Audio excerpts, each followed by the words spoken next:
नहीं, विरोधाभास तो उनको अपने दल में भी रहता है और अपने जो उनको एनडीए पार्टी है उसमें भी रहता है। कोनो आज से नहीं है, पुराना, अब पता नहीं फ्रेंडली मैच रहता है क्या रहता है, लेकिन विरोधाभास शुरू से ही रहा है। अब ये हमारे श्याम रजक जी का अनुमान होगा या उनको कोई बात जानकारी होगी।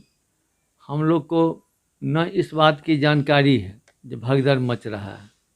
वही लोग कहते हैं कि कभी कांग्रेस में मच रहा है, कभी आरजेडी में मच रहा है, कभी जदयू में मच रहा है। राजनीति तो पहले वो छोड़ेंगे तब ना। ठीक है, नीतीश कुमार जी ने भविष्य में कुछ ऐसा काम किया है जिससे मेरे पार्टी को जरूर दुख होगा या परहेज होगा।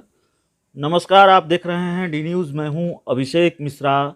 बिहार कांग्रेस बिहार विधानसभा चुनाव के बाद एक्टिव मोड में है और चूंकि बिहार कांग्रेस के नए प्रभारी हैं भक्त चरण दास, वो लगातार बिहार में कैंप कर रहे हैं।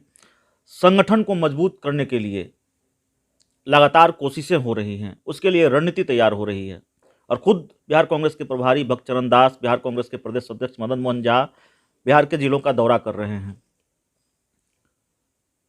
इस पर बात करने के लिए हमारे साथ बिहार कांग्रेस के प्रदेश अध्यक्ष मदन मोहन झा जी खुद मौजूद हैं। दूसरे राजनीतिक सवाल भी हैं जिन पर बात होगी, लेकिन सवाल की शुरुआत, इंटरव्यू की शुरुआत कांग्रेस से ही। सर, पूरे बिहार में आपसे मुलाकात होती ही नहीं है, आप इतने व्यस्त हैं और पूरे बिहार का दौरा कर रहे हैं। संगठन को मजबूत करने की हर कोशिश हो रही है, क्या रणनीति है सर? तो आप तो खुद बता रहे हैं, जो हमारे नए प्रभारी भक्ति चरण दास जी, जो कि पूर्व केंद्रीय मंत्री भी हैं, अभी कम से कम 15 जिला का दौरा कर चुके हैं। उनके दूसरे चरण का दौरा 19 तारीख से शुरू होने वाला है, जो कि कम से कम 12-13 जिला का दौरा है। और यहाँ का जो समस्या है, संगठन का भी समस्या है, किसानों का समस्या है और अन्य जो समस्या है उस पर अपने लोगों से बातचीत करते हैं, सामूहिक रूप से भी और व्यक्तिगत तौर पर भी। जिनको जो कहना हो वो काफ़ी समय दे के उस बातों को सुनते हैं, समझते हैं, उसका निराकरण करने का प्रयास कर रहे हैं। लेकिन संगठन के अंदर भी नाराजगी बहुत है, चाहे वो आरा की घटना हो, चाहे वो बिहार कांग्रेस के दफ्तर की घटना हो या दूसरे जिलों की घटना हो। लगातार एक तरह से बवाल की तस्वीरें सामने आ जा रही हैं। देखिए, यह कहना उचित नहीं है, ये बहुत रिजेंटमेंट है। आप जिस घटना का जिक्र कर रहे हैं, कांग्रेस कार्यालय में किसान कांग्रेस के 2 ग्रुप में आपस खींचातानी हुई थी। उससे कांग्रेस पार्टी का, ठीक है, वो भी मेरा अंग है, लेकिन इससे कोई लेना देना कांग्रेस पार्टी को नहीं था। आपने आरा का जिक्र किया है, आरा में कोई कहीं से भी कोई झंझट का मामला नहीं था। एक हमारी पूर्व मंत्री हैं, उन्होंने सिर्फ एक मैंने कुछ अपनी बातों को मैंने जो सिस्टम होकर कहना चाहिए सो नहीं कह के, अपना जोर जोर से कह के, जो भी उनका इंटेंशन हो उन्होंने कहा। हमारी बात हो रही थी, बिहार के पूर्व मंत्री हैं जो मेरी जानकारी है, और बिहार कांग्रेस के नेता हैं संजीव प्रसाद टोनी। उन्होंने कहा कि देखिए, जो प्रदेश के प्रभारी थे, बिहार के प्रभारी थे, और आपका नाम नहीं लिया, लेकिन प्रदेश के नेतृत्व पर भी सवाल उठाया। कहा कि वो तो होटलों में जाके रुकते थे, उन्होंने कोई काम नहीं किया। कौन होटल में रुकते थे? शक्ति सिंह गोहिल के बारे में कहा नहीं उन्होंने। नहीं, ये बिल्कुल ही गलत बात है। शक्ति सिंह गोहिल साहब सदाकत आश्रम में ठहरते थे और वहीं रहते थे। और बिहार के दूसरे जिलों में जाते थे तो दूसरे जिला में अगर आप, या तो आप सर्किट हाउस में ठहरिएगा या किसी होटल में ठहरेंगे। सीधे कहा कि उन्होंने सिर्फ घूमा, उन्होंने काम नहीं किया। नहीं, काम नहीं किया ये मैं नहीं मानता हूँ। जो भी पदाधिकारी आते हैं, जो भी इंचार्ज आते हैं और जो भी अध्यक्ष होते हैं, सबों का काम करने का अपना अपना अलग ढंग होता है। और मैं समझता हूँ जो आला कमान के रिप्रेजेंटेटिव थे, प्रभारी थे, और उनको जो अपने समझ में आ रहा था, उस हिसाब से वो भी काम किए और पहले भी प्रभारी काम करते थे। दोनों का समूह का काम करने का ढंग अलग अलग होता है। उपेंद्र कुशवाहा और उनकी पार्टी किसान चौपाल लगा रही है। उपेंद्र कुशवाहा किसानों के समर्थन में खड़े हैं और बजाबता बीजेपी या फिर केंद्र सरकार का जो फैसला है कृषि बिल, उसके खिलाफ बिहार में आंदोलन चला रहे हैं। कांग्रेस भी इस आंदोलन को लेकर मुखर है, किसानों के साथ खड़ी है। इस लिहाज से उपेंद्र कुशवाहा की तरफ देख रहे हैं क्या आप? क्योंकि अब नीतीश कुमार के साथ तो नहीं जा रहे हैं वो फिलहाल। नहीं, उपेंद्र कुशवाहा जी बड़े नेता हैं और उनका सम्मान भी है। लेकिन जहाँ तक किसान आंदोलन का सवाल है, सबसे पहले हमारे नेता सम्मानीय राहुल गांधी जी इस मैटर को उठाए थे और उन्होंने समर्थन का ऐलान भी किया था। और उसके तहत हम जो 15 जिला में जो हम लोग अपना कार्यक्रम किए हैं, सब जगह किसानों के इशू को उठाए हैं, पद यात्रा भी किए हैं उसके समर्थन में, ट्रैक्टर जुलूस भी निकाले हैं। जहाँ जो संभव था हर एक ज़िला में किए हैं और आगे भी जो मेरा 20 तारीख से प्रोग्राम है उसमें हर एक ज़िला में किसानों को शिक्षित करने के लिए, अवेयरनेस करने के लिए, जो उनको ये बात सही है किसान का बहुत बड़ा नुकसान होने वाला है। यहाँ छोटे छोटे किसान हैं, बहुत बात को ध्यान में नहीं दे पाते हैं या बहुत उनको जानकारी नहीं हो पाती है, तो हम लोग उनको ये भी बता रहे हैं कि आपको क्या नुकसान है। लेकिन जो शिक्षित हैं, जो आप लोग के माध्यम से हो या समाचार माध्यम से हो, जो लोग जानते हैं वो तो कन्विंस हैं कि बहुत बड़ा नुकसान हम लोग को कर रहा है, हमको ज़मीन का हक भी मेरा चला जाएगा। लेकिन हम लोग का पूर्ण समर्थन किसानों के साथ है, किसान आंदोलन के साथ है। नीतीश कुमार ने कहा है, अगर मैं ठीक हूं तो, कि कृषि बिल जो है वो किसानों के हित में है। जेडीयू के बड़े नेता हैं केसी त्यागी, वो कहते हैं कि हम किसानों के साथ हैं और कृषि बिल को लेकर प्रारंभ में कई गलतियां केंद्र सरकार ने की है, हम जैसे विश्वसनीय सहयोगियों को साथ नहीं लिया और किसानों को कन्विंस करने के लिए जो किया जाना चाहिए वो किया जाना चाहिए। तो लगता नहीं कि कॉन्ट्रडिक्शन है, विरोधाभास है जेडीयू में?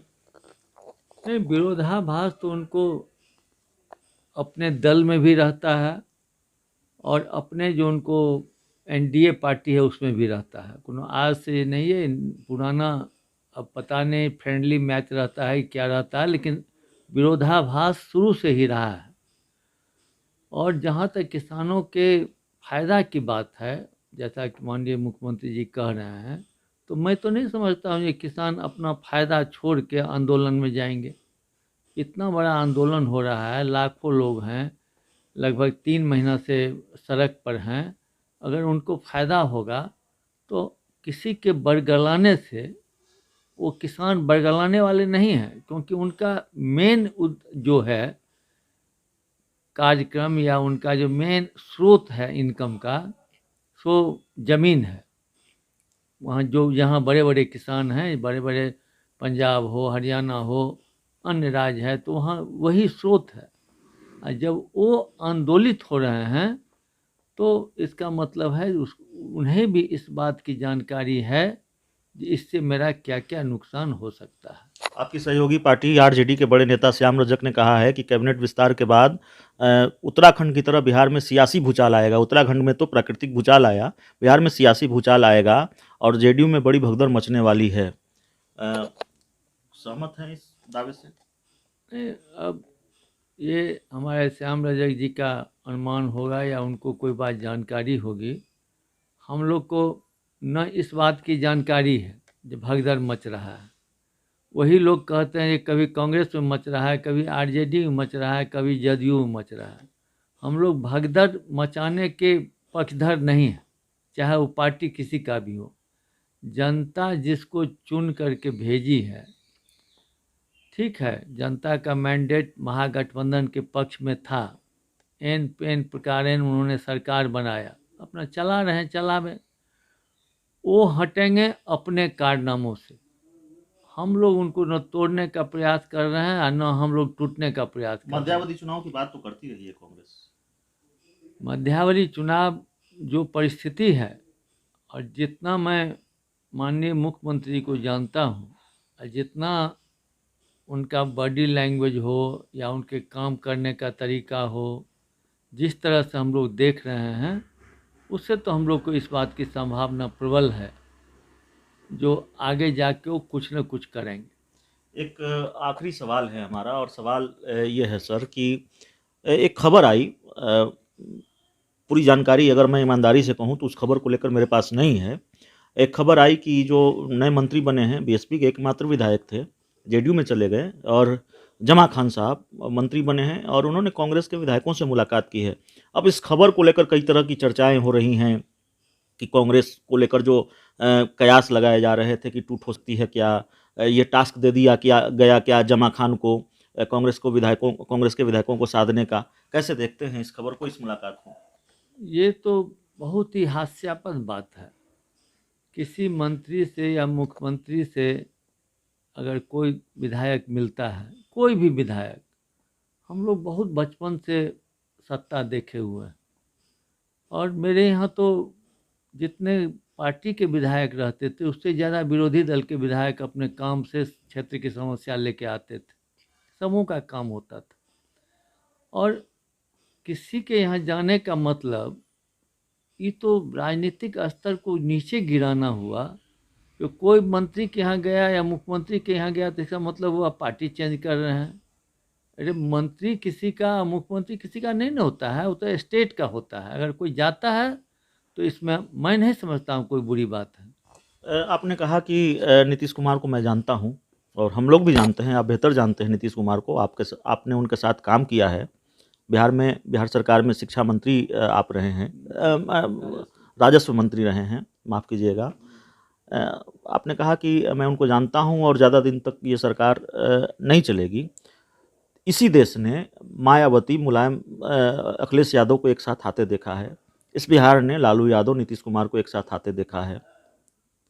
क्या ऐसी संभावना है कि वाकई जो आप कह रहे हैं आगे राजनीति में वो होती है, आपका दावा या फिर आपकी भविष्यवाणी सही साबित होती है, तो नीतीश कुमार और कांग्रेस को साथ आते हुए बिहार देख सकता है? ऐसी संभावना सियासत में है बिहार की? देखिए, ये काल्पनिक बात है, और जब तक नीतीश कुमार जी एनडीए के साथ हैं तब तक इस बात का जवाब देना मैं उचित नहीं समझता हूँ, क्योंकि राजनीति में हर एक काल्पनिक बात का जवाब नहीं दिया कोई जा खास सकता। परहेज नहीं है ना नीतीश कुमार से?